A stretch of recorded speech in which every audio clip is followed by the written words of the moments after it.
in which he predicted people and events such as Napoleon, Hitler, the nuclear bomb on Hiroshima, and the European Union.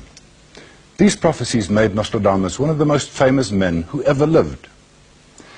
Very few people know that South Africa had its own prophet with similar gifts. His name was Nicolaas van Rensburg. He died in 1926 at the age of 62. This is the amazing story of a simple Afrikaner who was known as Siener, the messenger of God.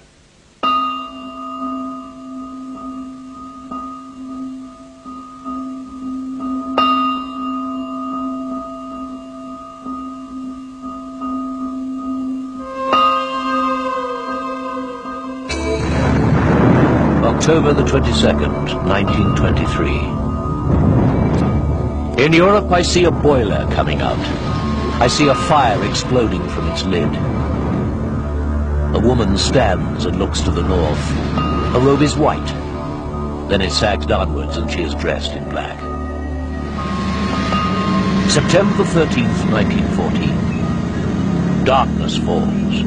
Two lights. I see a mighty engine. Smoke is pouring from it. The smoke moves up into the mountains. I see people coming across the wasteland. I see a town that becomes like nothing.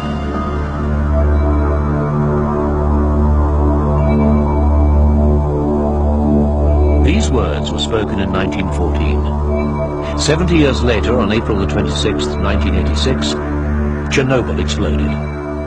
The nuclear reactor literally blew off the lid of its boiler. The raging nuclear fire charred the white overalls of the firefighters to black as the deadly radiation ate into their bodies. The town of Pripyat, population 100,000, was evacuated in just over 4 hours.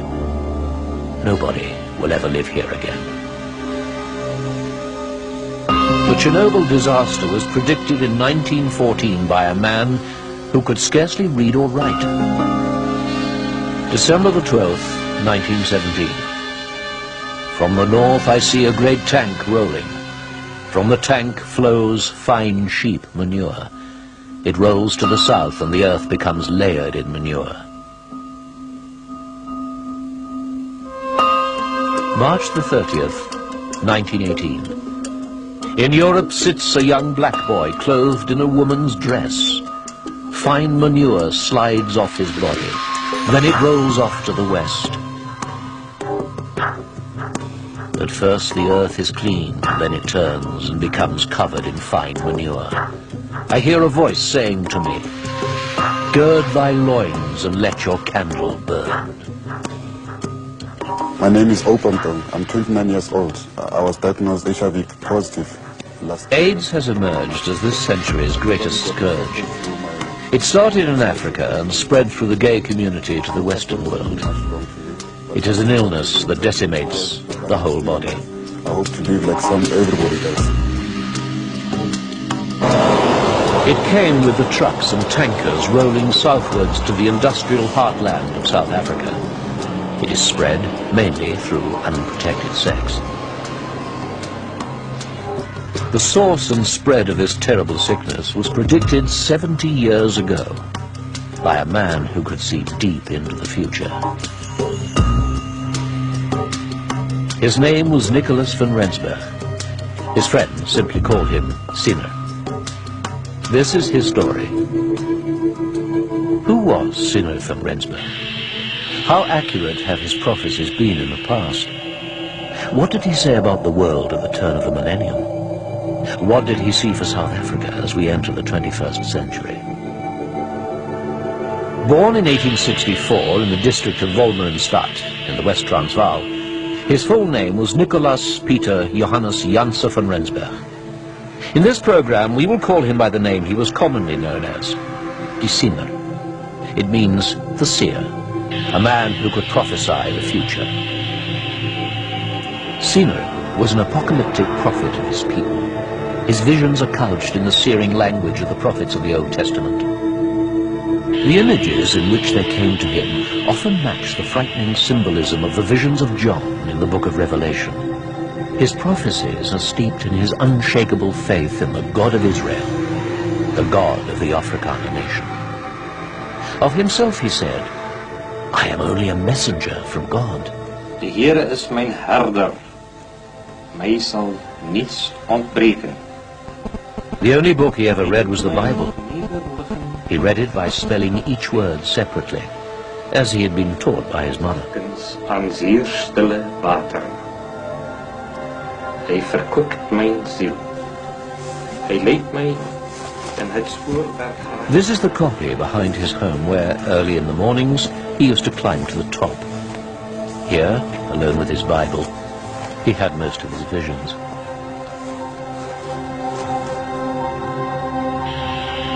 In later years, he dictated what he saw to his daughter, Anna van Rensburg. Sitting in the voorkamer with her father, she wrote down the prophecies in the school exercise books of the time.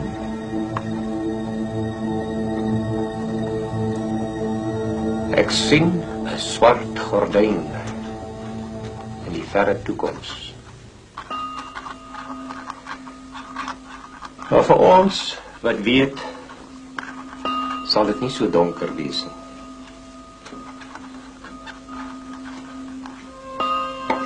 Die Here se hand sal wees op ons volk.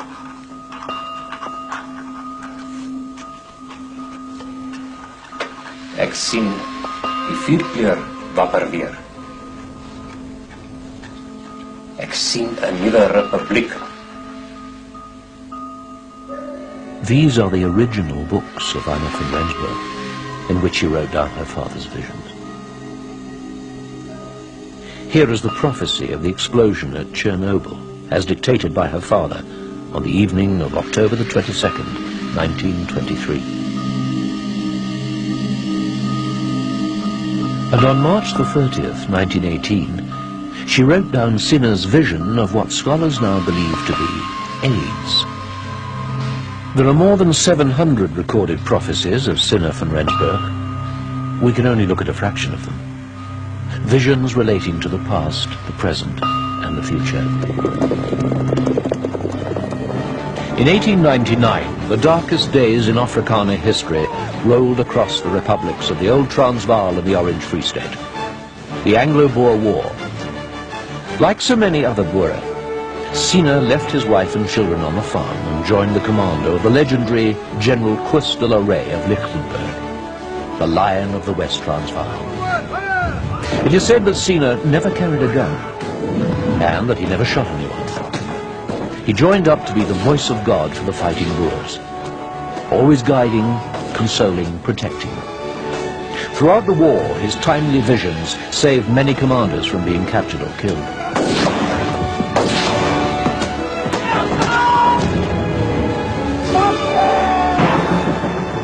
As the troops of Her Majesty rolled in on the railway lines from Cape Town and Durban, de la Rey's commando was camped near the village of Taung in the Northern Cape. On the night of October the 16th, 5 days after the start of the war, Siener saw a vision so terrifying it nearly drove him insane. He stumbled out into the night and was found the next morning incoherent and in shock. When he was finally brought before General de la Rey, he told him of the vision he'd had the night before. These are his own words. October the 16th, 1899. I see our men fleeing across the darkened land. I see our women and children in their hundreds and thousands bundled together. I can still hear the children crying. The women are overcome with grief and despair. And as they are chased, I see our farms and homesteads burning, a sea of fire that stretches from horizon to horizon. Everything covered in smoke and flame. It was terrible. 2 years later, the scorched earth policy of Lord Roberts resulted in more than 67,000 farms and homesteads burnt to the ground, and 26,000 women and children dead in the concentration camps. Camps that were created by the British to force the Boer fighters to surrender. This was the most infamous chapter in the history of the empire.